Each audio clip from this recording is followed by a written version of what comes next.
فبأي آلاء ربكما تكذبان. Apa bedanya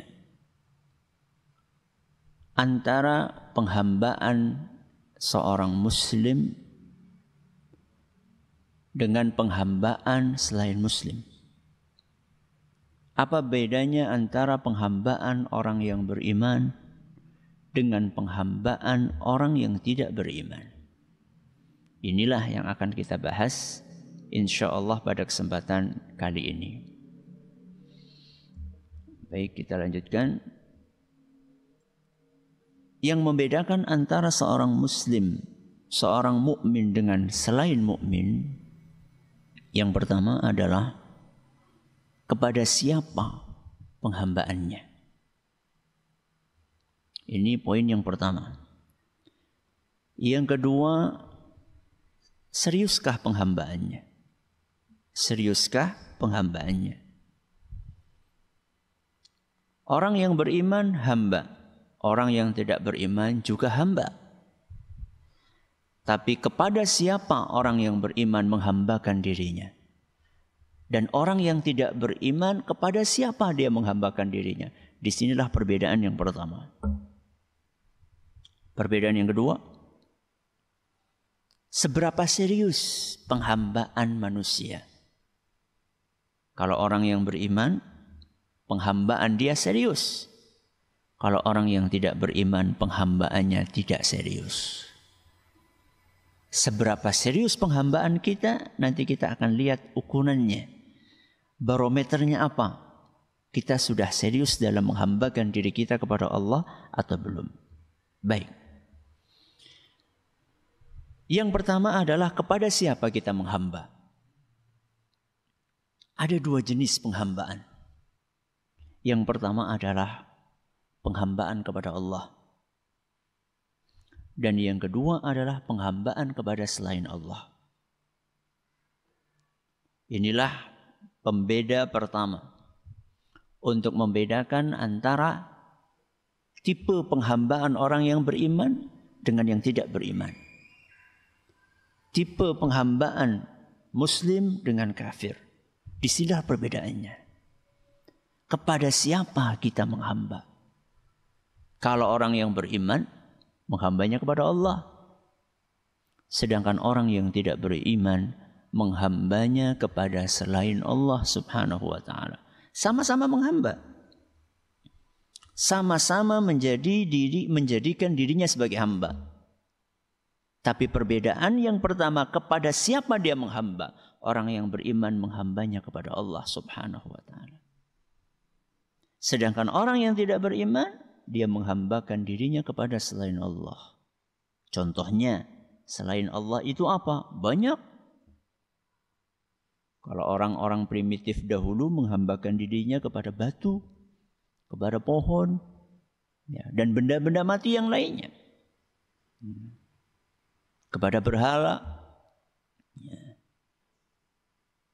Dan barangkali ada sebagian orang yang gak mau dikatakan menghambakan diri kepada selain Allah. Tapi kalau kita lihat dalam praktek kesehariannya, ternyata dia juga menghambakan diri kepada selain Allah.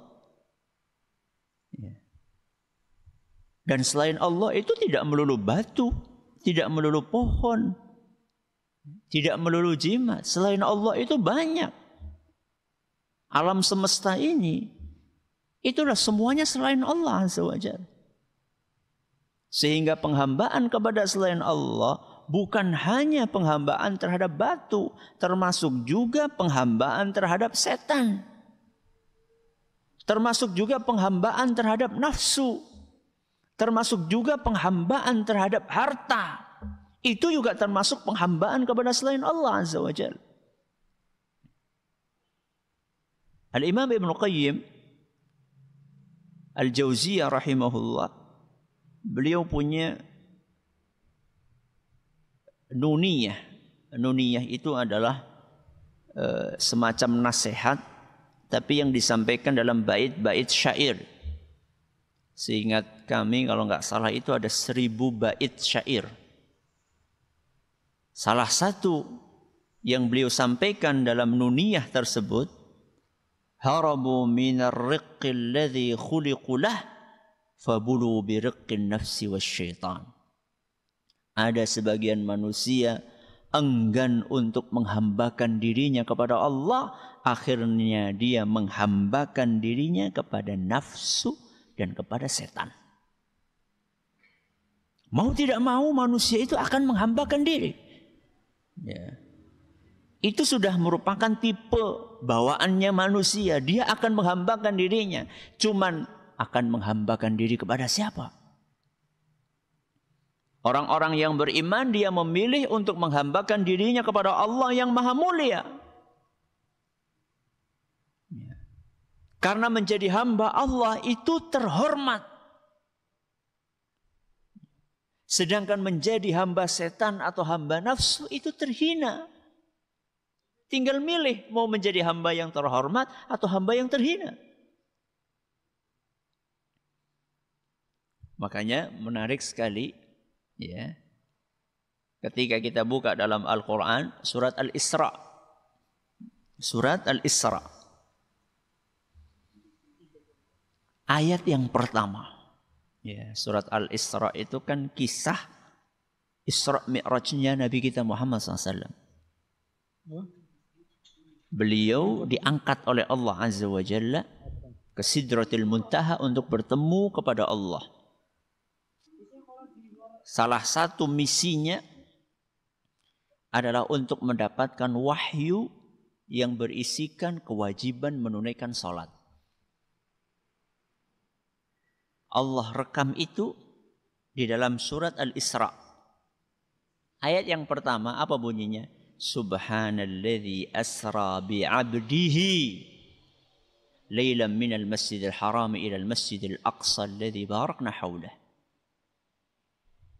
Yang perlu kita garis bawahi di dalam ayat ini adalah bi'abdihi.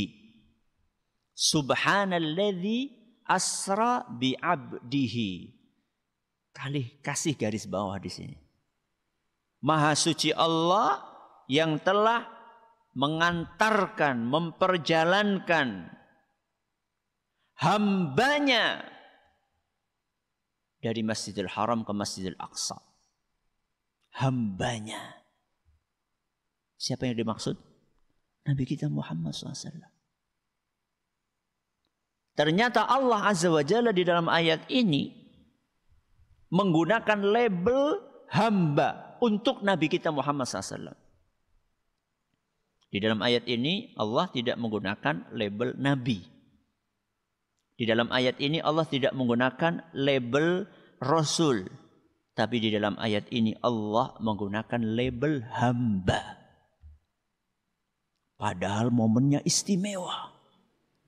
Sangat istimewa. Mendapatkan keistimewaan, kelebihan yang tidak Allah berikan kepada nabi-nabi lain selain Nabi kita Muhammad SAW. Dan momennya saat itu adalah pelimpahan wahyu tentang ibadah yang paling agung di dalam agama kita. Ibadah amaliyah yang paling agung di dalam agama kita. Ternyata dalam momen yang istimewa ini Allah menggunakan label hamba. Kenapa hamba? Kenapa bukan nabi? Kenapa bukan rasul? Walaupun beliau adalah nabi dan rasul. Ini untuk menunjukkan salah satunya bahwa hamba itu adalah gelar yang mulia. Seandainya penghambaannya kepada Allah. Maka beruntunglah orang-orang yang beriman yang menghambakan dirinya kepada Allah. Dan merugilah orang-orang yang tidak beriman yang menghambakan dirinya kepada selain Allah, siapapun dan apapun selain itu. Penghambaan terhadap nafsu. Setiap apa yang diinginkan nafsunya dituruti. Itu namanya hamba nafsu. Enggak peduli halal haram. Orang Jawa mengatakan kadal ya diuntal. Ya. Udah enggak peduli halal haram. Ya. Yang penting bisa dinikmati. Ini hambanya nafsu. Ada juga yang hambanya harta. Itu Rasulullah sallallahu alaihi wasallam sampaikan dalam hadis yang diriwayatkan oleh Imam Bukhari. Ta'isa abdud dinar wad dirham wal qatifah wal khamisah. Kata Rasul SAW, celakalah para penghamba dinar, para penghamba dirham, para penghamba busana. Dinar, emas, duit emas. Dirham, duit perak. Banyak hamba-hamba duit, banyak. Walaupun dia tidak mau dikatakan sebagai hamba rupiah, enggak mau. Tapi realita kesehariannya membuktikan itu. Buktinya apa? Selalu yang dipikir duit, duit, duit. Ketika sholat pun yang dipikir apa? Duit. Bukan Allah Azza wa Jalla. Dalam sholat aja yang dipikir duit. Apalagi di luar sholat. Hambanya duit. Baik. Ini perbedaan yang pertama. Penghambaan orang yang beriman kepada Allah. Penghambaan orang yang tidak beriman kepada selain Allah. Baik, kita berpindah ke perbedaan yang kedua. Yang membedakan antara penghambaan orang yang beriman dengan selain yang tidak beriman adalah seberapa keseriusan dia dalam menghambakan diri. Seberapa keseriusan dia dalam menghambakan dirinya. Orang yang beriman, dia menghambakan dirinya kepada Allah dengan keseriusan.